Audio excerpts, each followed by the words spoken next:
2015 to 2017 BMW S 1000RR. BMW has always had a presence in the motorcycle racing world. In fact, the word Beamer was coined specifically for BMW's race bikes of old, and the factory continues its blitz into the 21st century. The S1000RR is already part of that history, and it is marketed as a race bike, though truth to tell, the official factory race bike gets some features you won't see on the street, but that isn't unusual. Salient point is, this bike is very close to the official race bike, which makes sense considering that it started life as a race bike in '09 that spilled over into production for the general public the following year. The Double R has proven popular with the masses, and was BMW's best-selling model for the 2015 model year, a year that also saw a major overhaul on the previous generation to bring the bike up to date, and if you will pardon the pun, up to speed. Join me while I check out what's new on this gen, and why it has garnered so much attention worldwide. Continue reading for my review of the BMW S1000RR. This new generation Double R follows the same design criteria as its forebears, and though there are differences, they are rather subtle. What isn't so subtle is the aggressive, nose-down/tail up stance that leaves the RR looking like nothing so much as a runner crouched at the blocks. A redesigned front fairing, engine cowling features a new, smaller windshield with an enlarged air intake and gill-like heat vents as well as an extension to the lower rear cowling to increase airflow through the body.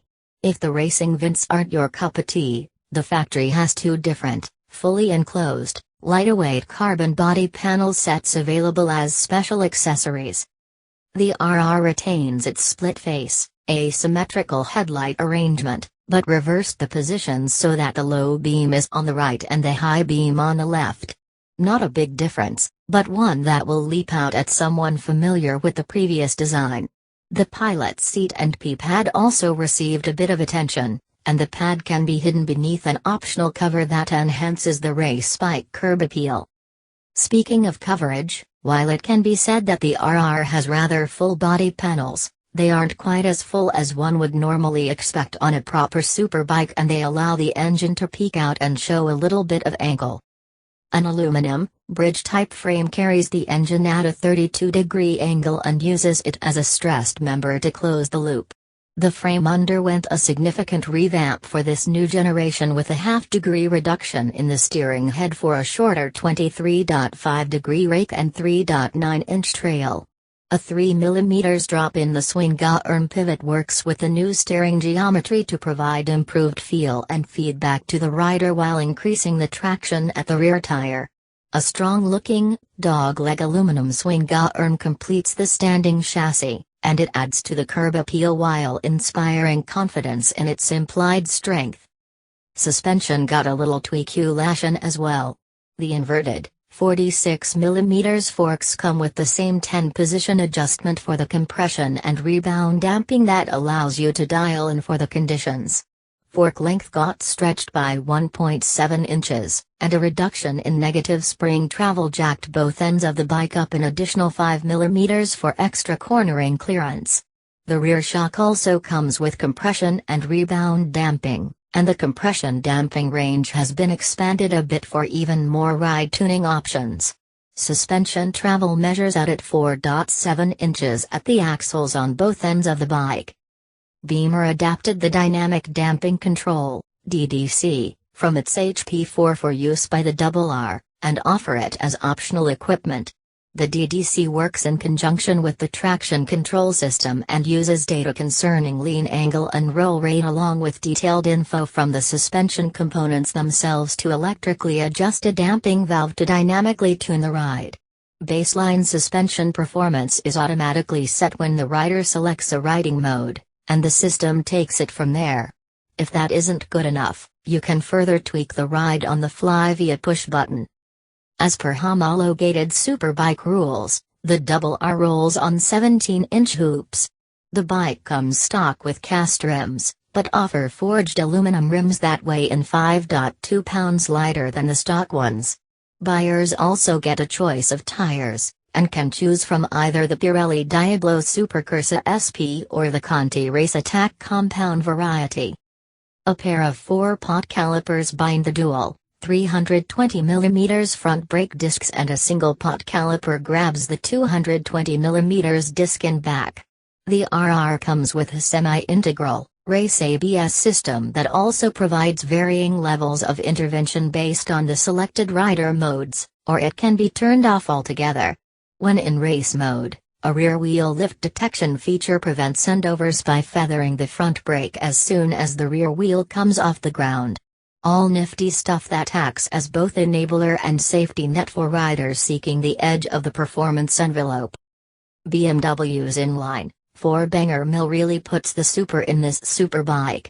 Massively over square, this motor runs an 80mm bore and 49.7mm stroke, so naturally torque is relatively mild with 83 pound-feet at 10,500 revolutions per minute, and horsepower is through the roof with 199 ponies at 13,500 revolutions per minute, 6 horsepower more than the previous General. You read that right, folks, that's pretty much 200 horsepower from a 1-liter, 999cc, motor, and a claimed top speed of over 125 miles per hour. How much over, can't say.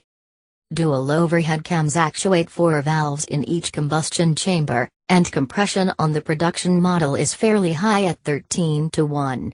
Tidbit of trivia: the race team bike runs even hotter at a whopping 14:1.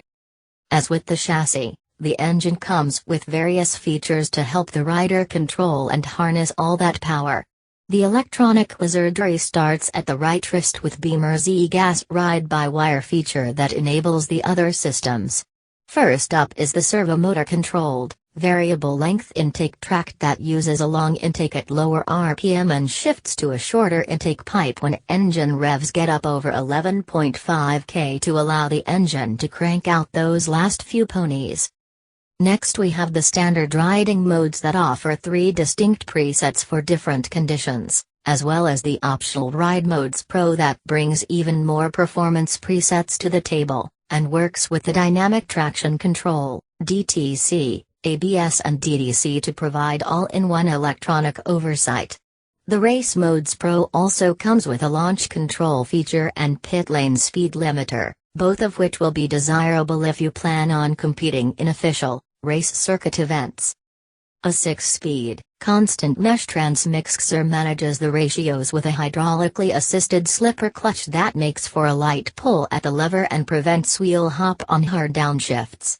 The optional Gear Shift Assist Pro gives the rider the ability to shift both up and down the range sans clutch for the fastest shifts short of an automatic for the final, race-tastic touch. Price.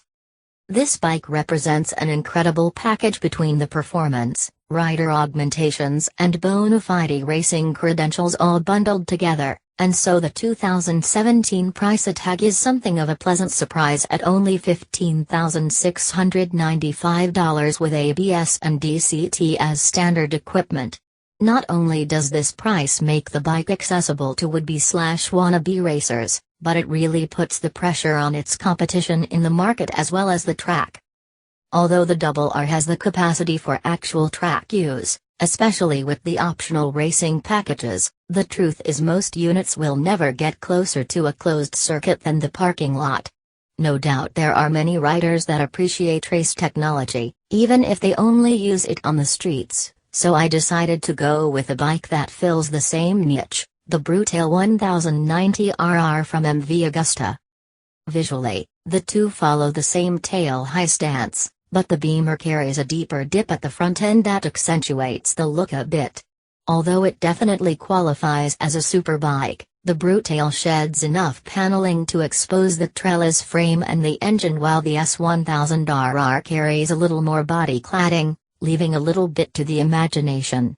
In the end, both are performance and function-driven machines, and a glance is all it takes to determine that these are by no means poser bikes.